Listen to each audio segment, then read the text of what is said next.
what is up everybody, Chuck here, and welcome to a special Pokemon Go video. Today we've got something pretty important to talk about. Now, as all of you guys are aware, we had a Halloween and a Thanksgiving event for Pokemon Go. Now, in the Halloween event, we had increased spawns. So we had more Haunter, Gengar, Cubo, Marowak, Ghastly, Drowsy, Hypno, stuff like that. And we also had to walk a shorter distance in order to get a candy for our buddy Pokemon. And then in the Thanksgiving event, we obviously had the double XP and the double Stardust, and that just ended a couple days ago. So it would only make sense that we have a Christmas event coming up soon. Now, a lot of the rumors are actually saying that this event is going to start on December 7th. And I don't think that's true, because if you look at the previous ones, they've all been a week long.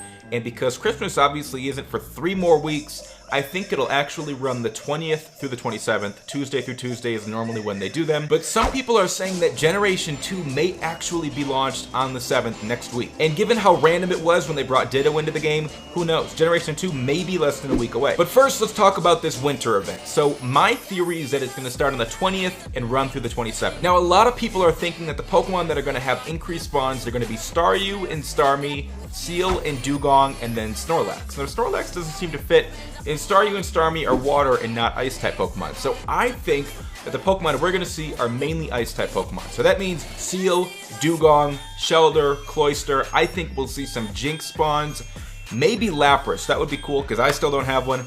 And then Snorlax, I'm not sure if that'll be brought into an event, because that's kind of thought of as one of the most rare Pokemon in the game. But given that Japan just had that Lapras event, maybe we'll have a Snorlax event for us fat Americans. So along with the increased spawn rates for ice-type Pokemon, I also think we're going to get the double candies for catching, transferring, and hatching Pokemon, as well as the reduced distance to walk your buddy Pokemon to get a candy. So I think this will be very, very similar to the Halloween event that we had a couple months ago. It brought a lot of people back to the game, but I think there's something more to this. Now, I don't know how many of you guys remember the Pokemon Go trailer that was released way before the game came out, but they showed Mewtwo in Times Square causing basically utter chaos. It showed a huge crowd with everybody on their phones, and I was trying to think, what would be a time of the year in New York City in Times Square where there's a lot of people in one place? New Year's Eve. So I'm gonna go out on a limb right here, and I'm gonna say that Mewtwo will be released on New Year's Eve. I don't think it'll be strictly in Times Square. I don't think that would be fair to everybody else in the rest of the world. But I do think it will be a worldwide release of Mewtwo on New Year's Eve. Mark my word, I'm predicting it, and I'm definitely going to be wrong. Now, I'm under the impression that all 151 of the Generation 1 Pokemon need to be released before we move on to Generation 2. It would only make sense, right? So that means we've got Mew and the 3 legendary birds left. Now, I don't really know what they're going to do about Mew, but I have another theory about the 3 legendary birds. So if Mewtwo is released on December 31st, the day after that is New Year's Day, January 1st. Articuno, uno, Spanish for 1, January 1st, Articuno is released. Zapdos, dos, Spanish for 2, January 2nd, Zapdos is released. Moltres, tres, 3, Spanish, January 3rd. There, now we've got our legendary birds out there, we've got our Mewtwo out there.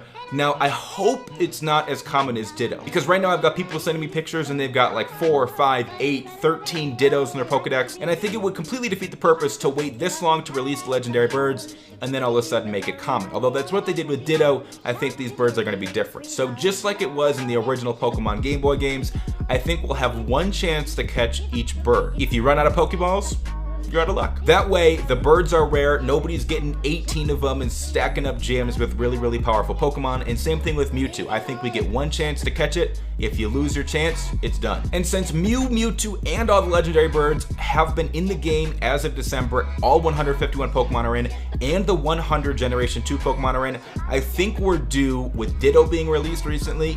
I think the legendary birds are coming. I think Mew and Mewtwo are coming as well. I think we're in for a good month of Pokemon Go. Let me know what you guys think. What are your predictions for the legendary birds and for Mew and Mewtwo? Let me know if you think it would be good or bad to only have one chance at catching the birds. I love you guys. Make sure to give this video a thumbs up if you enjoyed. If you have any other thoughts about this release, about what you think is going to happen in the Christmas update, let me know in the comments below. Take it easy. Peace.